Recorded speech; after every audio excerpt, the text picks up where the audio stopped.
Hello everybody, part 2 for A20 notes for ABS, simplex method. In this video, I'm going over one whole example. We'll be going over example 3. So as a reminder, before we get into this, you'll want to remember how to get a 0 in a row, and that's basically with a row combination, as I call it. And it'll look something like this. You'll have two rows being added together, one of the rows being multiplied by a non-negative number, and you'll replace whatever is the second row in this addition.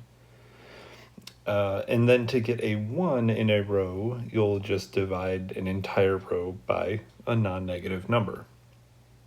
So before we even get into the matrix, you have to first recognize that you are not given a matrix. You have to create it. So like we were doing in the last video, we have to set up an E system like this. Then you have to set up the simplex tableau like this. Remember, we want the rows of the simplex tableau to follow the slack variable order. So slack sub 1 for the first row, that was this equation. Slack sub 2 for this row, that was this equation, and then the objective function, which was this equation up here. So just like the last video, we've got to figure out what the pivot column is, and it looks like the most negative number is here. So this will be the pivot column. Then you have to go through, and again with just the slack rows, not the objective row down at the bottom, we have to take the last element and divide it by the first element. So 7 divided by 1 is 7. Same thing with the second row, 30 divided by 2 is 15. We take the smaller of these numbers, 7, and we say this is the pivot. Now, from the pivot, what we have to do is we have to make sure that there is a 1 in the pivot position. And in this case, yes, there's a 1 in the pivot position. Then you have to go through and get zeros in every other element above and below that 1.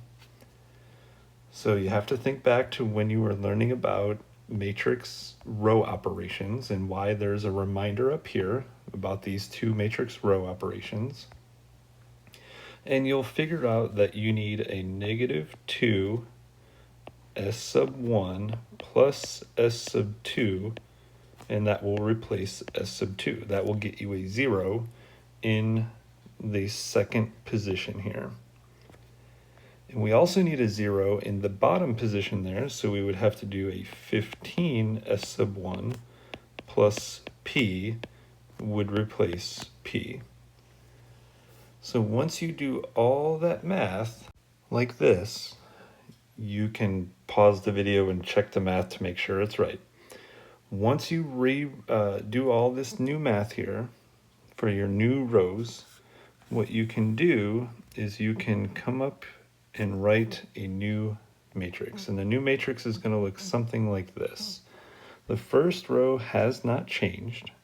It is still 1, 1, 1, 0, 0, 7. The second row is now this, 0, 4, -2, 1, 0, 16.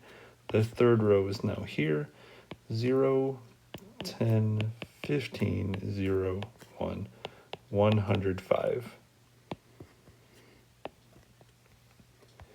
You can see that this row, or this column right here, has now shifted over to be the first column, right? You would think that, oh, this just shifted over to the first column, but that's not what happened. We clearly had to do some row operations to make this column look like this one. So this is what the entering and exiting variable is telling us here. So let's get these column labels, x sub 1, x sub 2, s sub 1, s sub 2, P, and then this last one is just kind of blank. But now, along the left side, remember the variables over here on the left tell you where there's a 1 in a column and the zeros underneath it. Well, the 1 in the column here was under S sub 1. Now it's under X sub 1, so we have an entering variable of X sub 1. The S sub 1 variable is what exited out of this side list. Oops, S sub 2 and profit. All right, so in this example, we're done.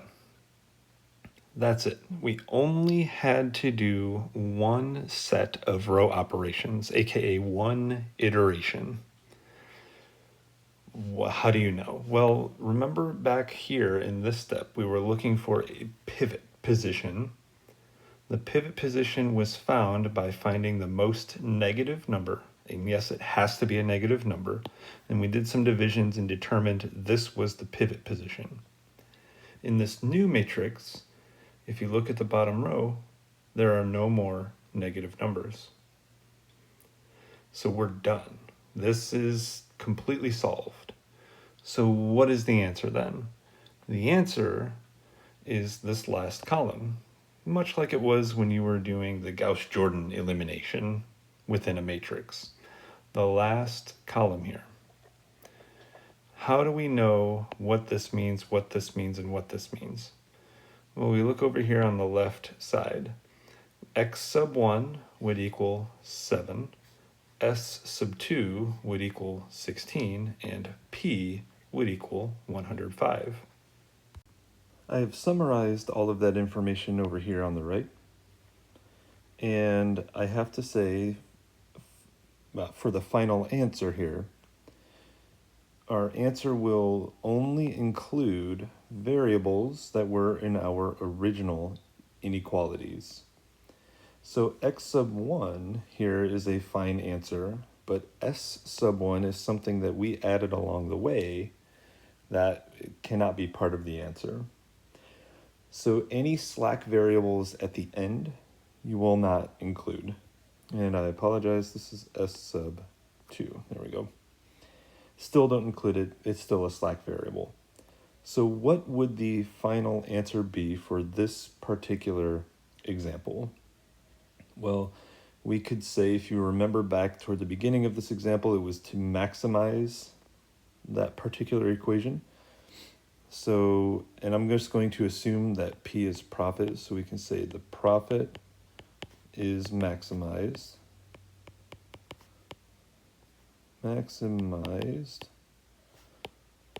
when 7 units of X sub 1 are produced. And you can see how this will end up being a lot easier once you have a story to go along with it. When you define X sub 1 at the very beginning to be, I don't know, the number of electric guitars, and X sub 2 would be the number of acoustic guitars. And then you find out you make way more profit when you sell electric guitars instead of acoustic guitars or something like that. So these problems are just gearing you up toward working with stories. And that's it for this video. Be on the lookout for a part 3 coming up very shortly on your screen here. I hope seeing all of this extra work here helped you understand this a little better, and I wish everybody luck.